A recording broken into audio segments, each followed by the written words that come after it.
This warm-up will take about 5 minutes, and the only things you'll need are a wall, a floor, and a set of stairs. So we're going to start with palms on the wall.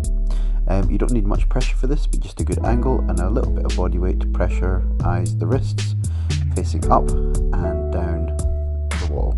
Bend your elbows with a bit of flexion to help that stretch. Then try the reverse.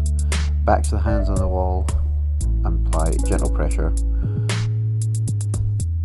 Try each position for about 10 seconds and then add in a bit of movement and pressure at the same time. Here comes a corgi, but keep your wrists moving and swirling around just to get some blood flowing into the wrists and the hands. Do counteractive flexion and extension to make sure your fingers are nice and warmed up as well. Getting extra blood into the forearms, make sure you're squeezing really tight and flexing your fists, and then repeat the wrist movement with a flexed fist to try and get as much blood into the wrists and hands as possible. Ankles, this all comes down to sort of lunge position but with an angled foot. So weight on the back foot, gently lean on the front but turn your ankle out and apply a little bit of weight gradually through the ankle as you go. This should take about 10 to 15 seconds, and then try balancing on that ankle with a good stretch on the outside in particular. Then repeat on the opposite leg.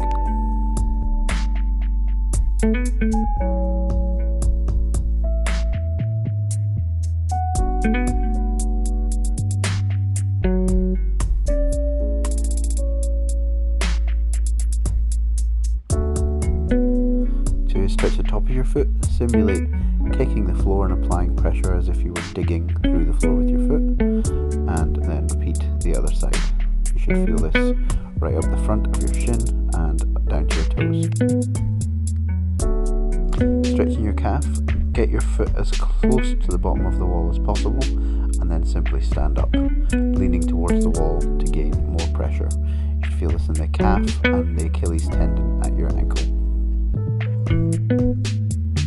Repeat both sides, and each movement should take about 10 to 15 seconds. We're going to get some dynamic stretching on the go, so lots of swirling of the ankles, writing your name in the alphabet if you like, bouncing around using calf raises, and then bouncing around a little bit more to get some blood into the calves and into the feet. Moving on to the spine, we're first going to start with a little quad stretch, which just makes the rest of stuff a little easier. So kneeling down and trying to make a reverse bridge as so. Squeezing your glutes for about 5 to 10 seconds at the back, and then coming forward into our yoga style poses, but really focusing on shrugging and getting that T-spine movement.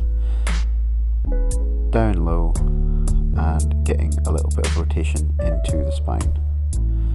Just repeat this about 4 or 5 times.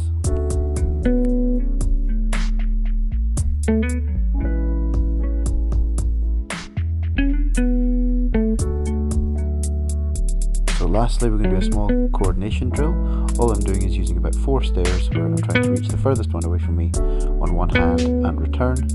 Just doing one at a time, and then seeing if I can do doubles where I can switch from one to the other without touching them at the same time, and then bouncing around all the stairs I can reach continuously to get my wrists nice and warmed up, but also to make sure my aim is correct on the stairs rather than on the